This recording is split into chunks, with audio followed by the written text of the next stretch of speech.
En la lección anterior estuvimos conversando un poco acerca de las funciones básicas, las cuales deben resolverse para por fin poder resolver nuestra ecuación original o al menos nuestra ecuación aproximada o finito-dimensional, ¿sí? Ahora, en esta lección vamos a conversar sobre los dominios biunitarios o sobre el dominio biunitario en singular, porque se trata de una herramienta matemática, de un artilugio matemático que nos va a permitir resolver con mucha más conveniencia o facilidad estas funciones básicas de la lección anterior. Vemos en pantalla un subdominio, una parte, un segmento del dominio completo omega, que estamos llamando ahora omega e. Este segmento o este trozo de dominio está acotado entre los nodos x a la e y xe más 1. Bueno, en este subconjunto omega e es en donde plantearíamos en principio las funciones básicas. Sin embargo, podemos trazar de manera paralela otro dominio que no es un dominio físico, no es un dominio de la barra empotrada en nuestro problema original, sino que es un dominio matemático, ¿sí? Y este dominio ya no está en función de x, sino que está en función de una variable que vamos a llamar zeta. Y en un extremo, en un nodo, vamos a decir que zeta vale menos 1 y en el extremo derecho vamos a decir que zeta vale 1 positivo, ¿sí? De tal manera que es fácil intuir que en el medio está zeta igual 0. Zeta igual 0 no es un nodo, simplemente es el valor intermedio entre los dos nodos principales menos 1 y 1. ¿Está bien? Entonces, esto se conoce, el de la izquierda, como dominio físico. Es el dominio literalmente proyectado sobre la longitud de la barra empotrada de nuestro problema de elasticidad, ¿sí? Y en este caso, por supuesto, estaríamos hablando de un segmento de ese dominio físico, de un subdominio exactamente. Mientras que este artilugio que tenemos acá, este dominio, se llama dominio matemático o también se le conoce como dominio biunitario y de ahí proviene el nombre de esta lección. Este dominio biunitario también se le llama así, por supuesto, porque consta de dos unidades, de dos veces uno, un 1 negativo y un 1 positivo. Vamos a observar a continuación que justamente esta clase de dominio biunitario es útil para construir las funciones básicas. Nuestro dominio físico será construido como un mapa o proyección del dominio biunitario. Es decir, las operaciones que vamos a realizar en el dominio físico en realidad van a ser realizadas y luego proyectadas desde el dominio matemático o biunitario hacia el dominio físico. Y hacemos esto porque, como ya lo he mencionado, será conveniente para definir más fácilmente las funciones básicas y para resolver luego las integrales del problema finito dimensional, ¿sí? Es como una manera mucho más fácil de resolver esas funciones o polinomios básicos que nos exige el problema. De hecho, matemáticamente hablando, lo que creemos es que la función básica 1 y 2 en función de x en realidad van a ser unas n1 y n2 que son una función compuesta de x que a su vez depende de zeta. Es decir, n1 de x y n2 de x en realidad van a ser n1 de zeta y n2 de zeta. Las funciones o polinomios van a ser planteados en este dominio matemático y luego sus resultados van a ser proyectados al dominio físico. Va a ser mucho más fácil resolverlo acá, ¿sí? Entonces, al usar el dominio biunitario, es decir, el dominio matemático para las funciones básicas, ahora es más fácil plantearlas porque podríamos hacer lo siguiente. Podríamos decir que la función n1 en zeta, por supuesto, es igual a 1 menos zeta sobre 2. Y análogamente, la función n2 de zeta es igual a 1 más zeta entre 2. ¿Ok? Esto nos permite, por ejemplo, decir, para el primer caso, para n a la 1 de zeta, que cuando estamos en zeta menos 1, ¿sí? Vamos a construir la primera función básica, la n1 de zeta. Cuando z es igual a menos 1, entonces 1 menos 1 sería más 1, 1 más 1 y 2, 2 entre 2 es igual a 1, ¿ok? Entonces la función básica n1 empezaría en la unidad, digamos aquí arriba, en n1. Y cuando estamos hablando de z igual a 1, aquí a la derecha, entonces hacemos la operación 1 menos z, que en este caso sería 1, 1 menos 1, 0, 0 sobre 2 igual a 0. Es decir, que los dos puntos que definen la recta n1 son 1 positivo acá y 0 acá, ¿sí? Lo podemos ver aquí fácilmente en la gráfica. Esta es la primera función básica, n1.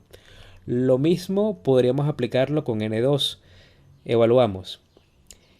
En la función n2 va a construirse en z menos 1,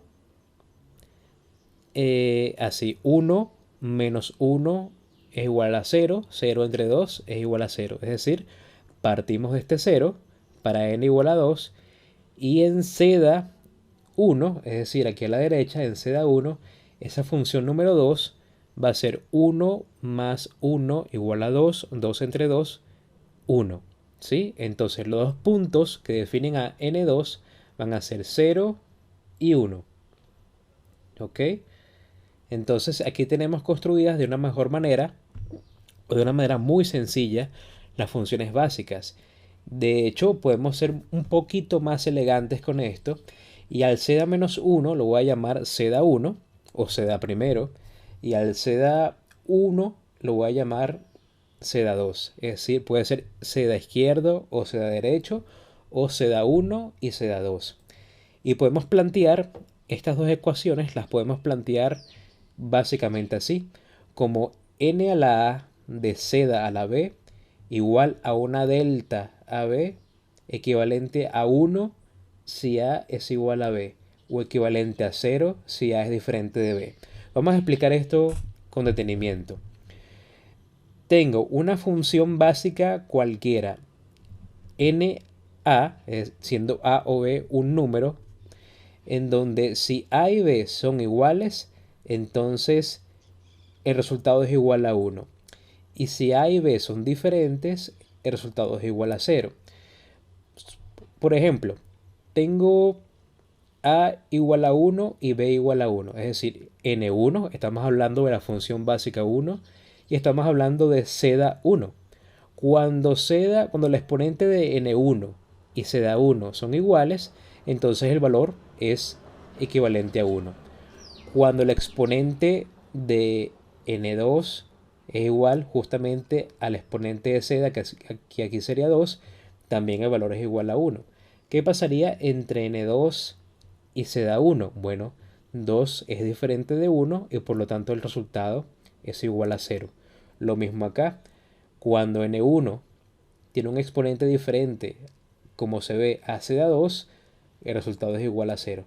Esto es lo que significa esta ecuación.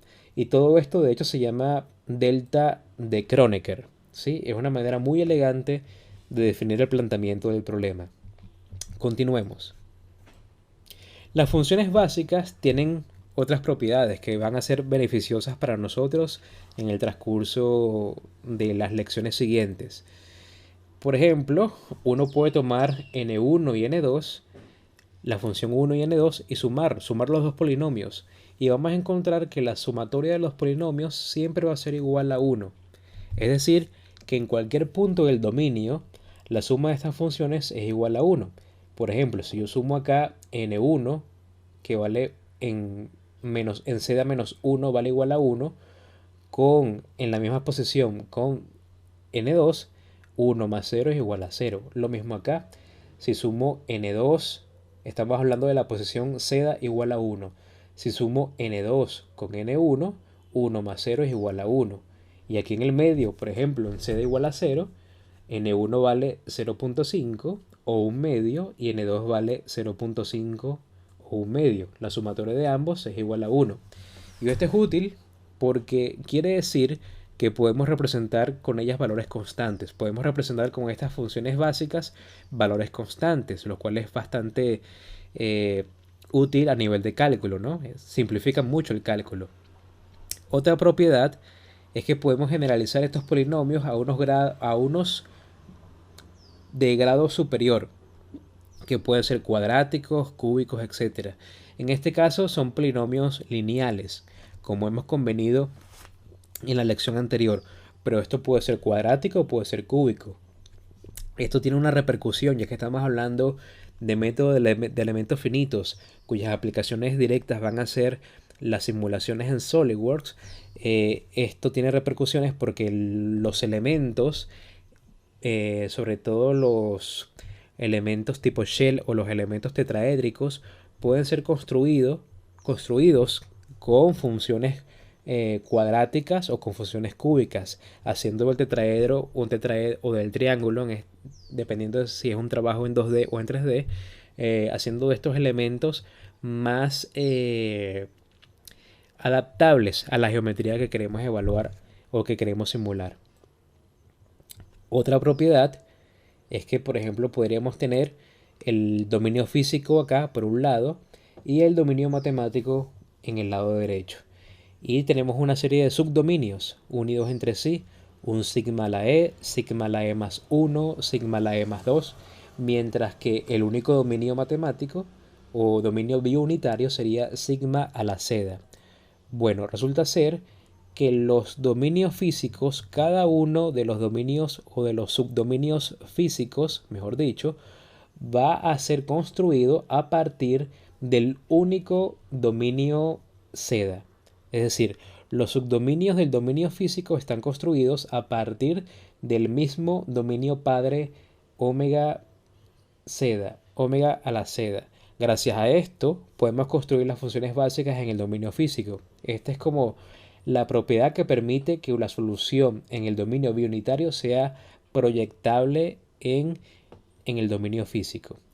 Y otra propiedad es que las funciones básicas son diferentes de cero en los elementos que están inmediatamente unidos. Esta propiedad se le conoce como el soporte compacto de las funciones básicas globales. En los subconjuntos que están inmediatamente uno al lado del otro, hay un nodo compartido. Por ejemplo, sigma e y sigma e más 1 comparten este nodo. En este nodo, cuando proyectamos las funciones básicas, vamos a encontrar quizás una forma geométrica de triángulo. Eso lo que nos quiere decir es que es equivalente a 1 en ese nodo, pero más formalmente, más precisamente, significa que el valor de las funciones básicas en ese nodo es diferente de 0. ¿Ok? Y esa propiedad que se repite para cada subdominio que esté inmediatamente al costado del otro se llama soporte compacto de las funciones básicas globales. Ahora, la definición local de las funciones básicas, es decir, la definición de las funciones básicas en cada subdominio, nos conduce a las funciones básicas globales. Es decir, podemos extrapolar de alguna manera los resultados locales de cada subdominio en funciones básicas globales para todo el dominio físico, con cada nodo XE y además con soporte compacto en omega e a la menos 1 y omega e. ¿Ok? Básicamente, el soporte compacto de las funciones nos permite proyectar la solución para todo el dominio de la barra empotrada. ¿Sí? Y una observación importante. Consideremos el subdominio omega e con e igual a 1, es decir, omega 1, lo cual significa que estamos en la parte o en el extremo más izquierdo de la barra en el dominio físico. Estamos empezando a segmentar la barra en nodos. Esos nodos corresponden a un subdominio y estamos observando el primer subdominio que va desde x igual 0 hasta una x2 o desde x1 igual 0 hasta x2, el omega 1. Si observamos este punto en x igual 0, recordemos lo que hemos conversado hasta ahora, u a la h de x, es decir, la solución aproximada de x es igual a la u inicial, al desplazamiento inicial, y esto viene por la condición de Dirichlet. Mientras tanto, en el mismo punto, por la condición de Dirichlet pero homogénea, la función de peso w a la h de x es igual a 0. ¿Ok? Y esto significa que en ese punto x1 igual 0 solo necesitamos una sola función básica. Solo usaremos n2 o n2 de x para la función de peso. En este caso, en el extremo izquierdo de la barra no hace falta la función n1 de x que va descendiendo con pendiente negativa, porque ahí aplica la condición de Dirichlet homogénea, que es igual a 0. ¿Ok?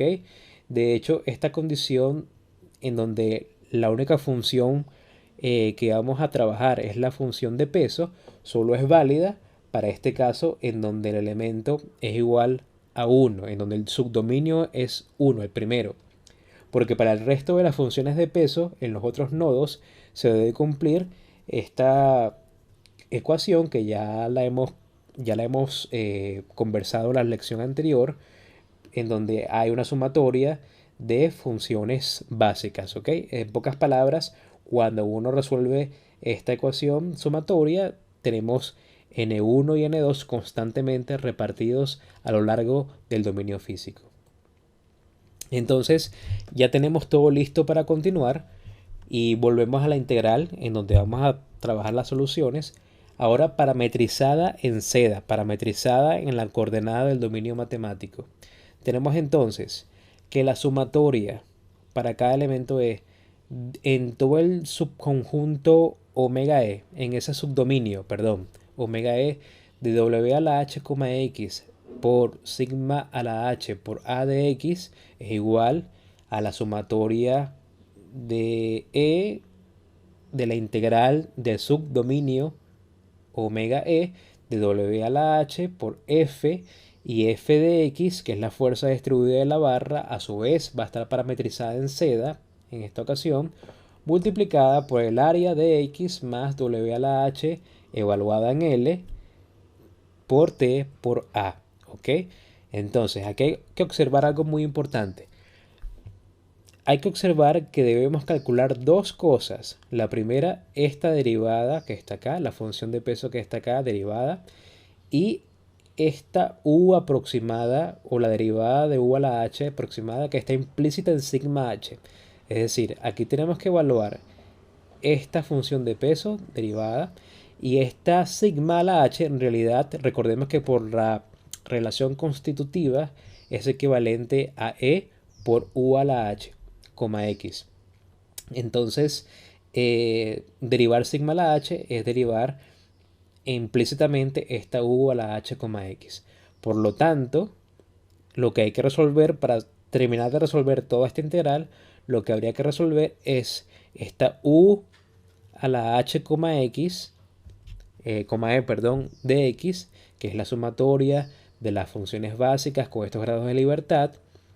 Y para resolver esta w a la h, x, esa derivada, pues también habría que resolver estas funciones básicas con estos otros grados de libertad que corresponden a las funciones de peso. ¿Ok? Entonces, la manera de calcular ambas funciones radica en saber resolver n a la a, x de seda. Este factor que está acá, n a la a de seda y n a la a, x de seda. Tanto la función como la derivada de esta función básica evaluadas en el dominio biunitario. Porque tanto el valor D como el valor C solo son grados de libertad, no dependen de la posición. Entonces, invocando la regla del cambio, que es simplemente multiplicando derivada por derivada, tenemos que a la u a la h de x la podemos transformar en esta sumatoria, y a la función de peso también podemos transformarla en esta sumatoria. ¿Sí? Y aquí de nuevo observamos otra vez con una vista un poco más aguda que tenemos una función o una derivada seda de x en ambas sumatorias. Por lo tanto, podríamos decir que la gran solución de toda esta integral con sumatoria se reduce nada más y nada menos que al cálculo de seda, x. Es decir, escribir la derivada de la posición en el dominio biunitario con respecto a la coordenada física x. ¿Ok? Entonces, hasta acá vamos a dejar esta lección a modo de que se pueda repasar con mucha facilidad sin ser demasiado denso. Y en la próxima vamos a tratar de resolver entonces esta derivada z, x.